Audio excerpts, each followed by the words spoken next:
Vincent Van Gogh, people told him, you can't be a great painter, you only have one ear. You know what he said? I can't hear you.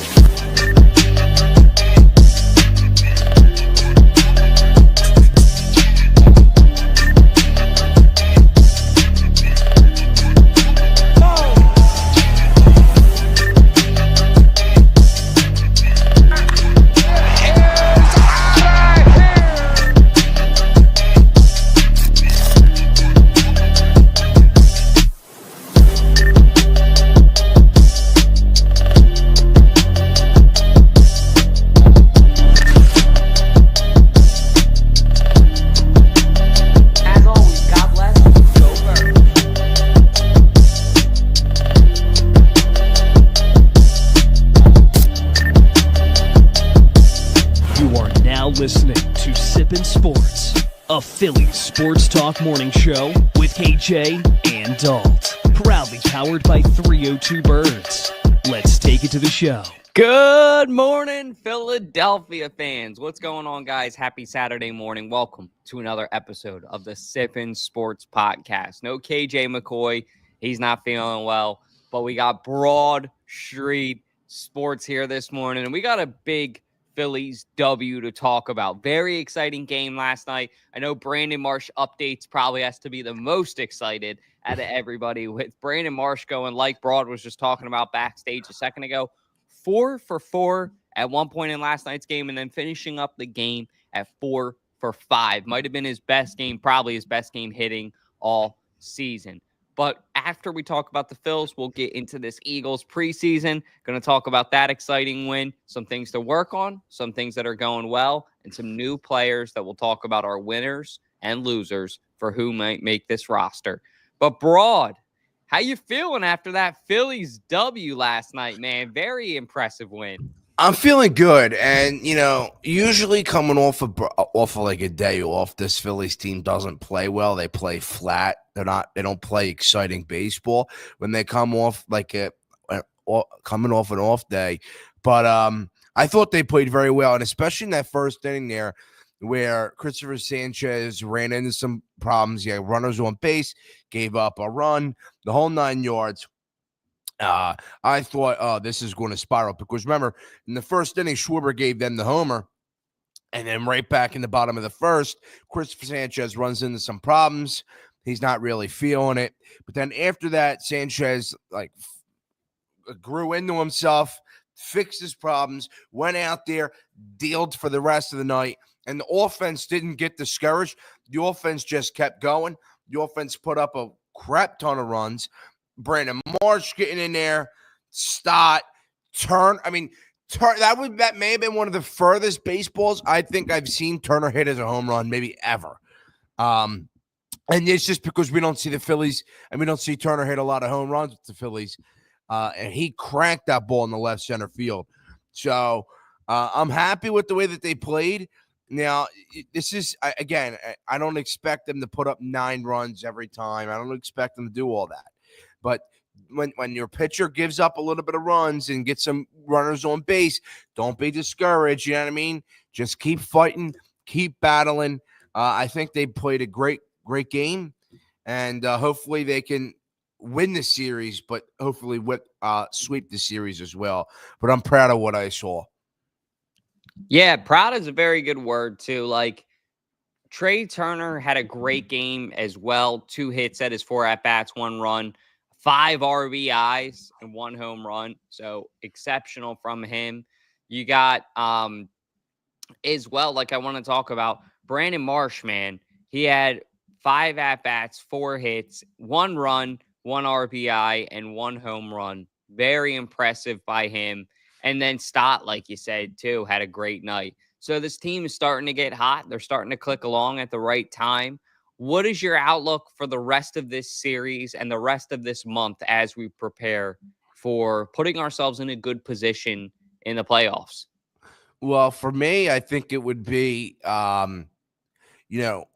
play consistent offense. And I know I say that all the time, but consistent offense is not scoring 10 runs one game and 2 runs the next game.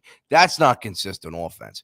But scoring, 3 to 6 runs every night, I mean, that's consistent offense. So I think it comes down to guys picking up slack and playing a consistent brand of baseball. And look, I know everybody wants us to sweep teams out. I don't need that. Just go out there and win series. And I think this series, and the DeGrom, I don't know if it's tonight or tomorrow, but DeGrom versus Luzardo, that's going to be a good game because DeGrom may cook us. But at the same time, I think this Phillies team is in a good spot. But right now, I mean, you have the postseason. You can see it clearly. I mean, it's clear as day they are going to be there. But as long as you don't fall off a cliff, but I don't see that happening. But it's just they need to play consistent offense. They need to put up runs, and I'm proud of the way they play. But just go out there and win series after series, just stack up series wins. I mean, that's how you'll get where you want to be. You don't have to sweep every team, and you can't be swept or lose the series. Just go win every series, or at least go put up a good fight. But what I am nervous about is Wheeler, though. I am pretty nervous about Wheeler. I don't know if you heard that news, though, with Wheeler. So I don't know if it was I think it was Thursday. Wheeler was supposed to pitch. I think Wheeler is supposed to pitch now Sunday. I don't know if come here. I don't know if he was supposed to pitch today. So they moved the start back or whatever the case was. So they moved Wheeler's start back because apparently he's having shoulder issues. He's having shoulder problems.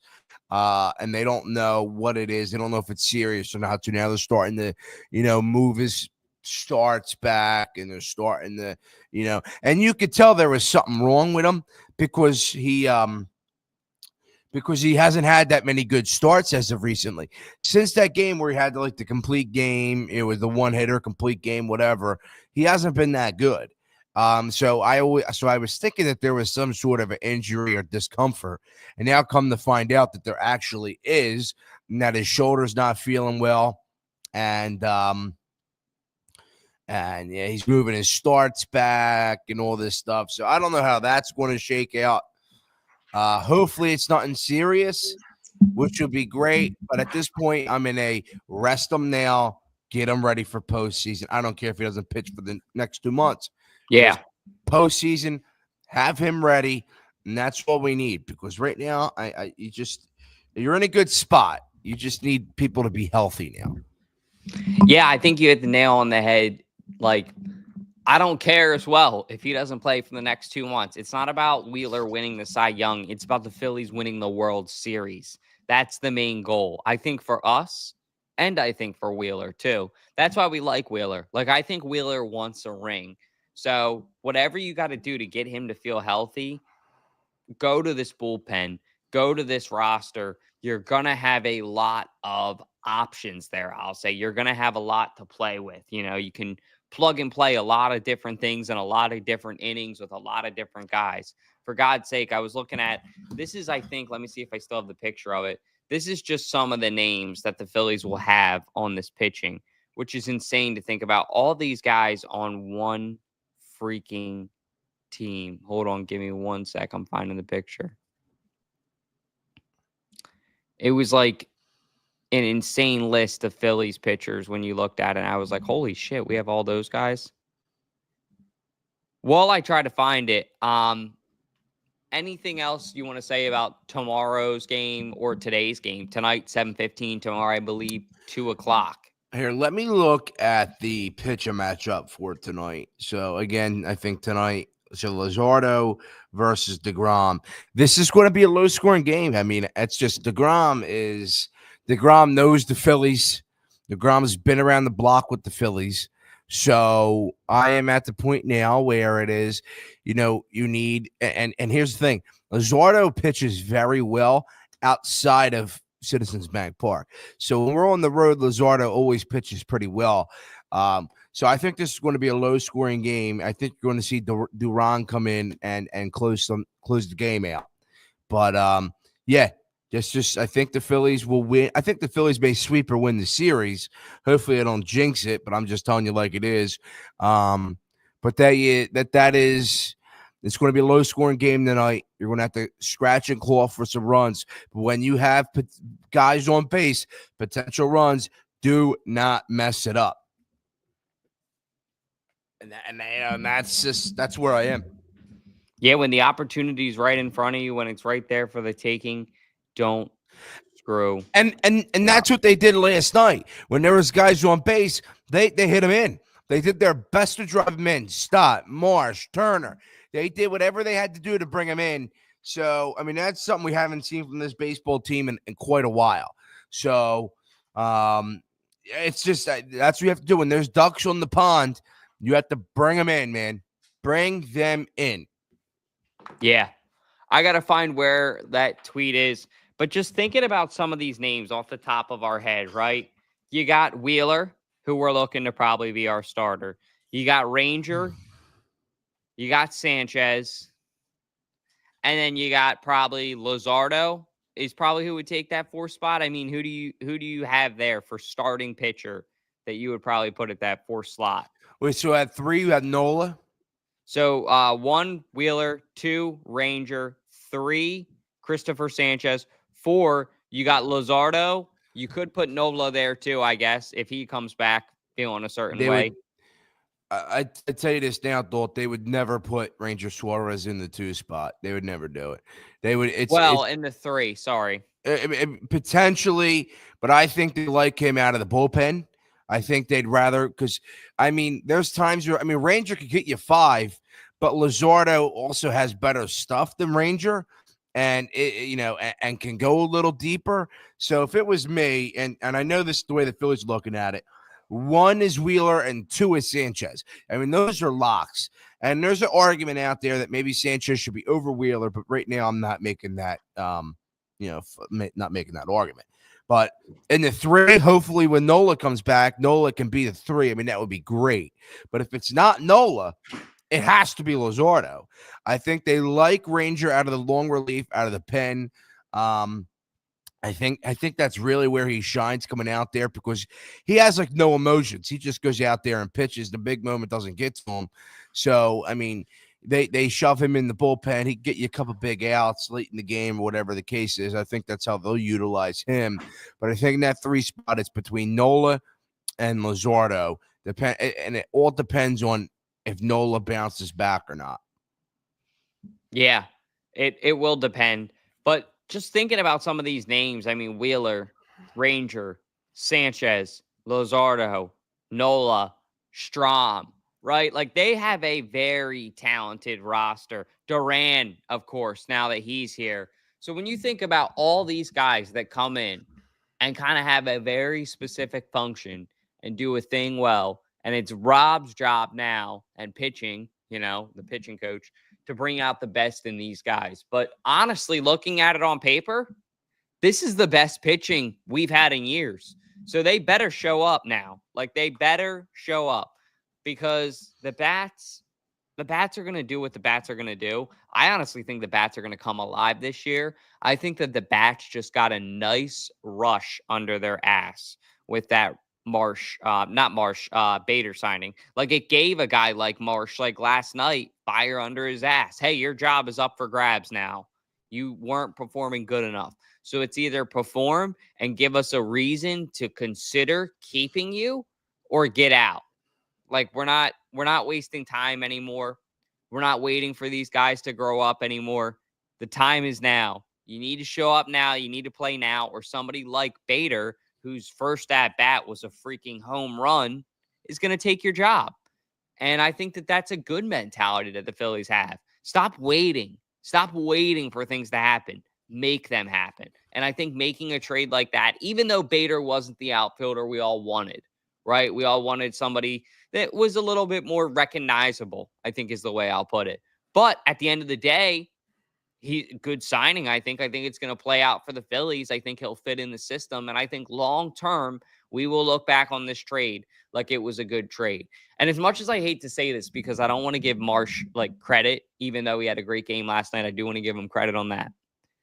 Remember that trade that the Phillies made in 2022, I think it was, around this time this year, or maybe a little bit before, where they brought in Marsh right before the year that they went to the World Series, and he had a great playoff series specifically. I forget, it might have been against the Padres that year. I think it was versus the Braves.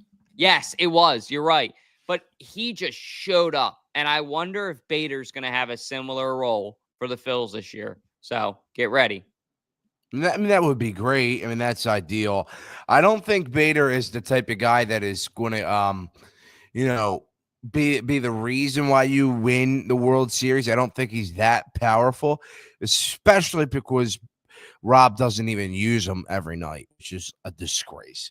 But I think that he's more of like a. Remember last year, Tommy Edmonds with the Dodgers? I think he won NLCS MVP. He came alive, and he basically won them the NLCS. I mean, he came alive. I think Bader is one of the guys out there that, can get you a nice little postseason series and maybe win the MVP of the series. I just don't think that he's the specific player that puts you over the hump. I think the way that you win a World Series is by Harper, Turner, Schwarber, Castellanos, Realmuto showing up and playing consistent baseball every single night, not swinging at pitches outside the batter's box. I think that's where you're going to win a World Series.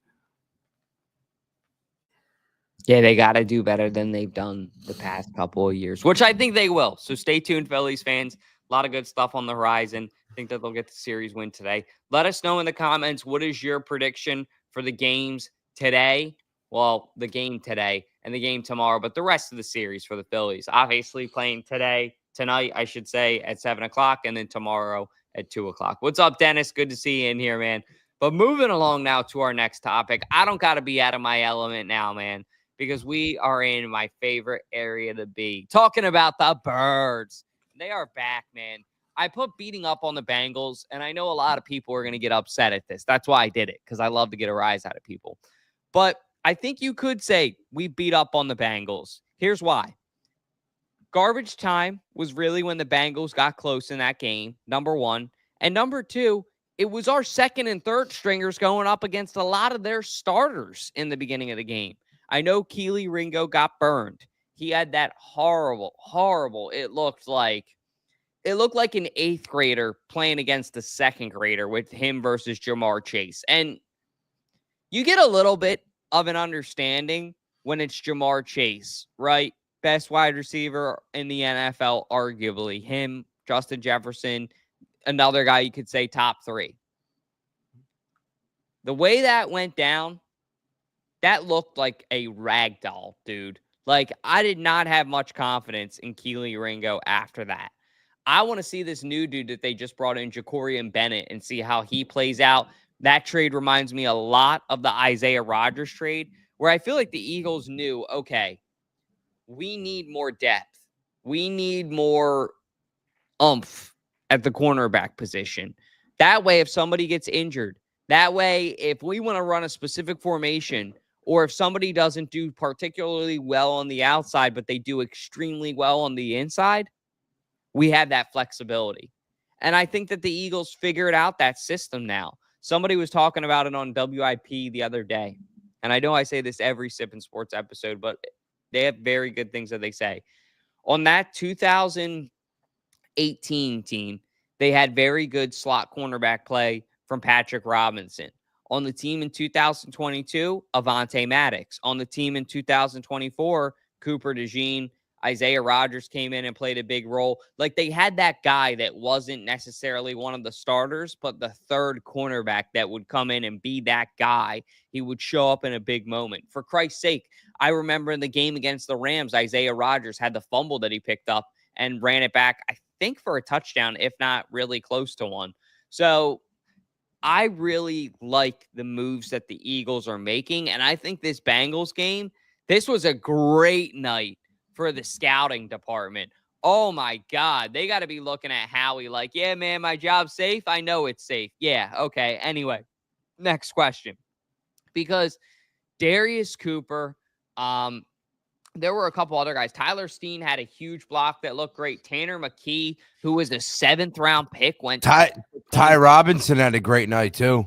He had a good sack. You're right as well. But Tanner McKee, man, 20 for 25. Just wanted to highlight him for a second. And 3 total touchdowns, 1 rushing.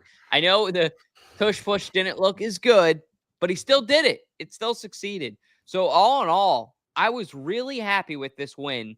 And I would say that we beat down on the Bengals. The fact that they played their starters too, I thought was kind of stupid on their part. What was your thoughts on that?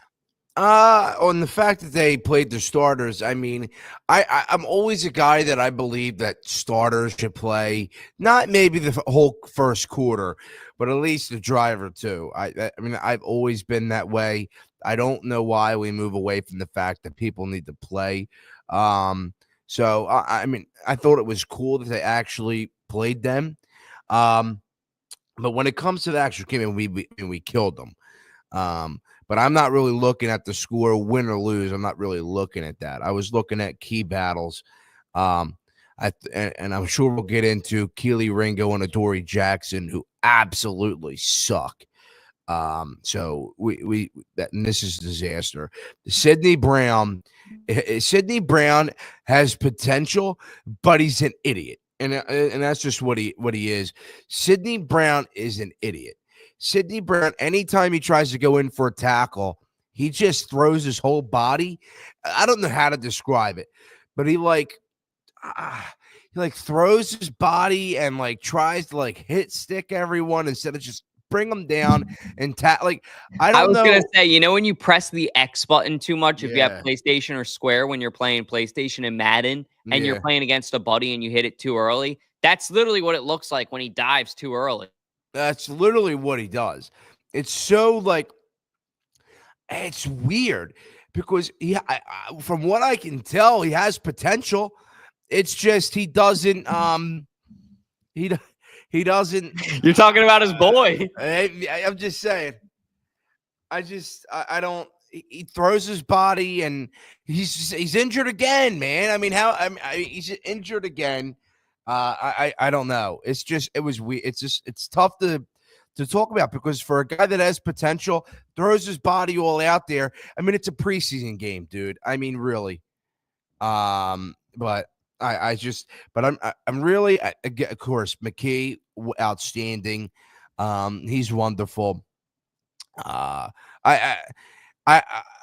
never seen a backup quarterback potentially be able to be a starter, an actual starter. This guy looks legit, man. He looked legit last year. He looks even better this year.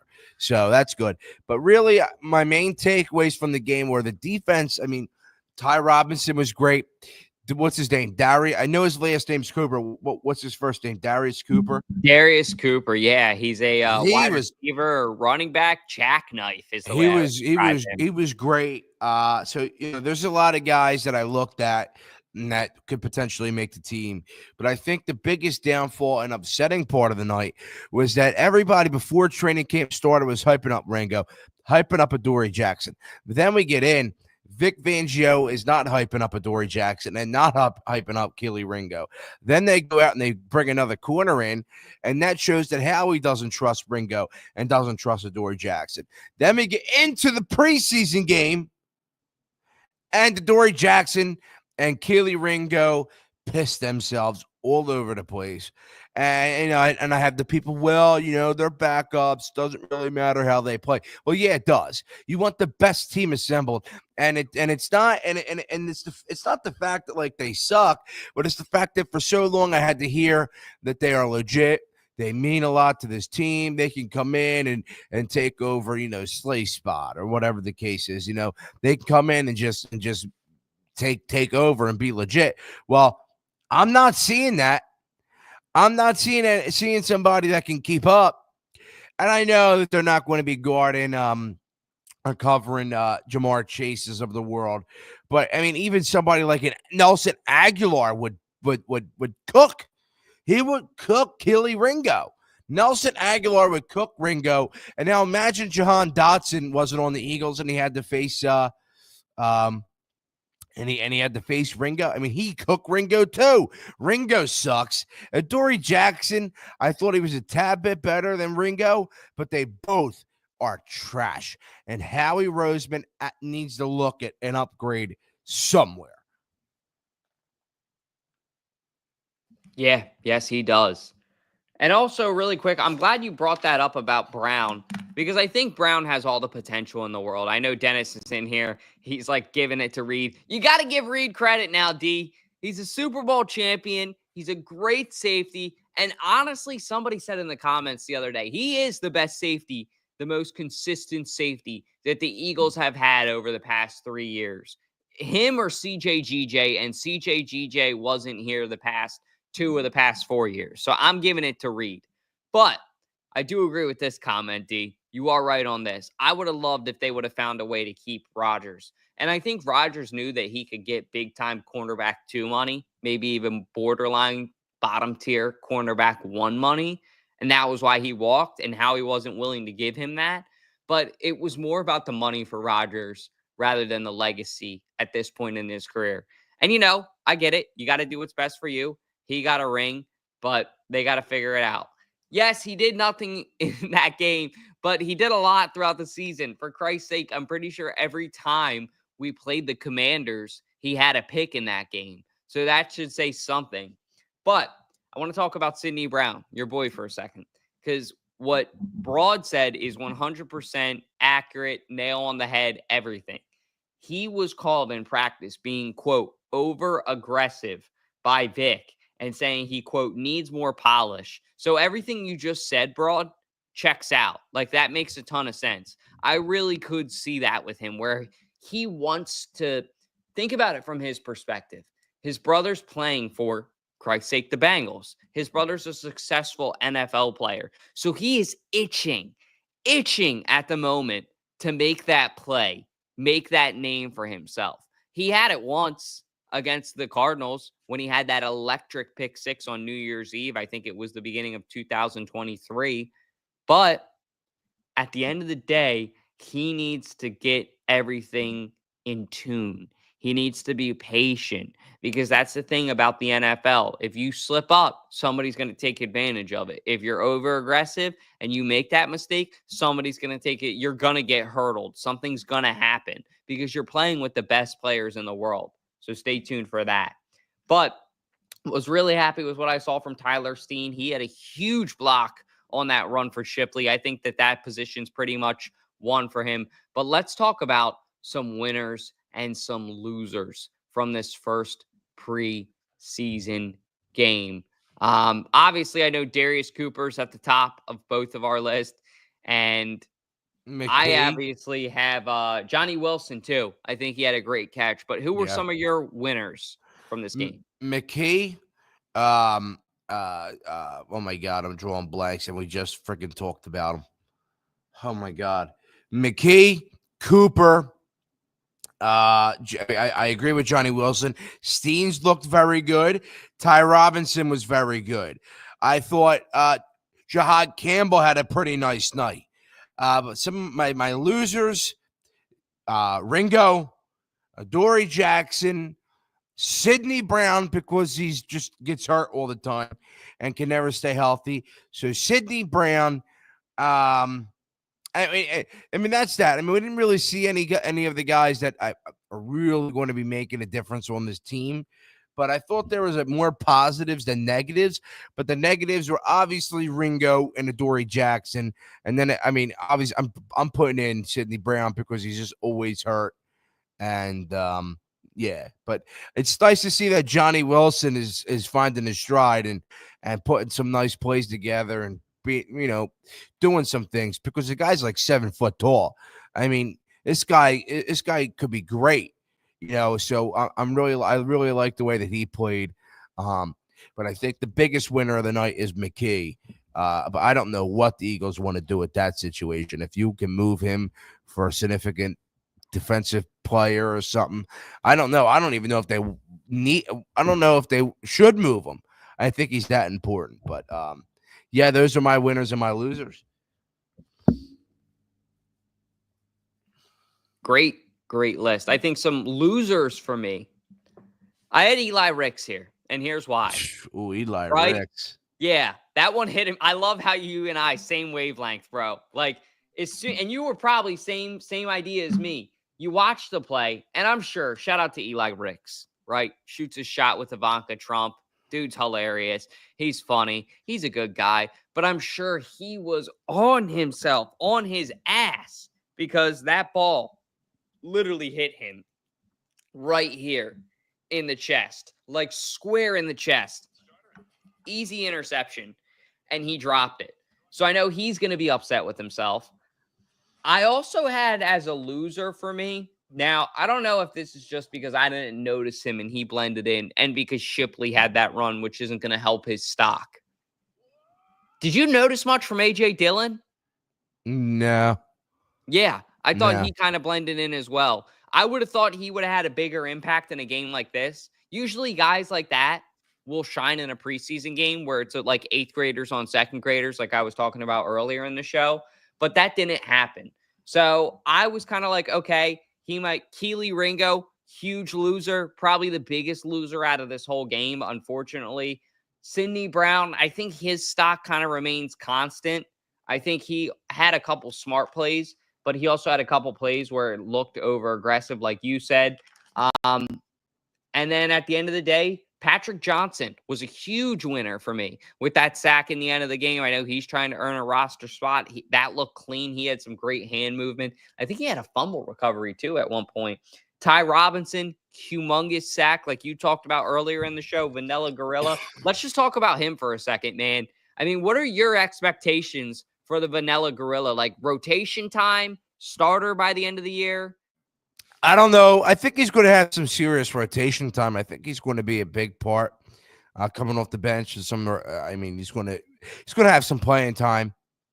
I don't believe he's going to become like a starter or anything. Maybe sometime down the road, somebody gets injured or something like that. But I definitely think he's going to have some legit minutes coming off the bench, and I think that's great. I think he showed that he can play in this league. I think he looked very, very good. He looked strong. He looked fast. He looked like he knew what he was doing out there, and I like that. And so I'm excited. But I just believe that he is going to be a rotational bench piece, couple plays here, couple plays there, and that's just where he's going to be. But I'm okay with that for the first year with this guy. And then maybe he'll grow into something bigger and better, but we'll see. But right now, I just believe that he's like a rotational piece, couple minutes here, snap here, snap there, and they'll roll with that for a little bit. Yeah, that's exactly. I think him just getting experience, because I also had in my notes, there were mistakes that he had in camp. He got humbled by Jordan Mailata, who's one of the best in the NFL. So I think that's one thing that Moro Ojomo was talking about, that these young guys really have to their advantage. They are going up against the best offensive line in practice every day. So it gives them the chance and the opportunity to grow. Same thing on the flip side with the offensive line guys like Tyler Steen. He's going up against Jalen Carter, right? Jordan Davis, two of the best in the game right now, especially Jalen Carter. So when you hear, okay, these guys are getting this development, that's why the Eagles are so good over the past 20 years, guys. That's their secret sauce right there, is it's iron sharpening iron consistently year in and year out between this offensive line and this defensive line. So by the time that they get to week 1, week 2, they're coming out like, a bat out of hell, ready to fight, ready to play, because they've just been competing all summer long with the best of the best. So by the time you play a measly team like the freaking Dolphins or somebody else, you're just going to beat the brakes off of them. You really are. And that's how it's going to go this year for the Eagles. And as long as this dynasty continues for the Eagles, and yes, I just said it, Broad. I used the D word. Dynasty. I really think it's going to happen. I made a video about it on my YouTube page probably about a year and a half ago. I think it's up to like 6,000 views now, ironically, but it's like a 15-20 minute in-depth video about why I thought that as soon as the Eagles made the Saquon Barkley signing, that was the missing piece. and they were going to be okay. And they were. Now, it's going to be really interesting to see what happens next, right? But some of my biggest winners, definitely, just one more time, were Tanner McKee, Darius Cooper, Ty Robinson, Patrick Johnson. Some of my biggest losers, Eli Ricks, Keely Ringo, A.J. Dillon. And I wouldn't say Jihad Campbell was a loser because he had a couple good plays, and even putting himself in the position to be able to potentially make that catch. Like, how fast you got to get from that one spot and that awareness that you got to have to put yourself in the position to even touch the ball there was impressive. But I know, same as Eli Ricks, right? That pick that he almost had, you saw the look on his face. But as an Eagles fan, you love to see it. You love to see those guys get upset because it shows they care. Yeah, just I thought overall it was a good game, and that's where it is. I mean, a lot of winners, a couple of losers. I think the winners are guys that like don't really mean anything to the team, but like the losers, I mean, Sidney Brown could mean a lot to this team. Eli Ricks and Adoree Jackson could mean a lot to this team. Like the losers are people that actually could play legitimate snaps on this team. You know, McKee isn't going to play legitimate snaps unless it's the end of the year and Jalen gets hurt. Johnny Wilson is not going to be taking legitimate snaps. So the winners don't really mean anything. But the losers, you know, Ringo, Jackson, you know, that's not a good place to be when those guys are quote unquote going to be taking legitimate snaps. Yeah. Lot to look forward to, a lot on the horizon with the Eagles. We're going to get excited for this next preseason game. I guess for the Birds, I don't even know when it is. I think it's like next Friday or Saturday or something. I think it's Saturday. I forget who our opponent is. Is the it Browns? Oh, wow. Really? Yeah, because they do a joint practice with the Browns this week, and then they play the Browns at the Link. Saturday at 1 o'clock. Yeah, August 16th. So next week's show will be we're just going to do a pregame. Maybe we do a little tailgate from the Link and meet up for that preseason game, and we do a live show and do Sippin' Sports live from the Link. Yeah, hey, man, maybe stay tuned. Maybe. I think I could figure out a way to make that work. So stay tuned. But that's all we got for you guys today. I want to thank Broad for jumping on here early on a Saturday morning to cover Philly sports. Anything you want to say on the way out of here, brother? No, just hopefully the Phillies can keep this up. I have a different feel in my body right now because it's Eagles football season. No matter if it's preseason or not, you know, we're in the middle of or in the beginning stage of the Eagles football season, and my body's different feel. I feel it in my bones that it's Eagles football season. Woo! So I don't know. I just feel differently right now. But hopefully the Phillies can keep this up. Hopefully the Eagles can, go on a little roll. Yeah, not a little roll, but figure out what they can do at the corner position. And that is that. Yeah. Well, once again, be sure to like, comment, subscribe. All those little things seriously help out the channel a ton. If you guys are going to be at that preseason game, let us know. Maybe we'll meet up with you. We'll do some interviews. Other than that, I hope everybody has a great and safe weekend. Hope the Phillies get the job done today. And give Broad a follow as well at Broad Street Sports. He's crushing it on his channel, Instagram, and TikTok. Be sure to follow him everywhere. And give all of us a follow at Sippin' Sports Pod on IG. Other than that, go Birds.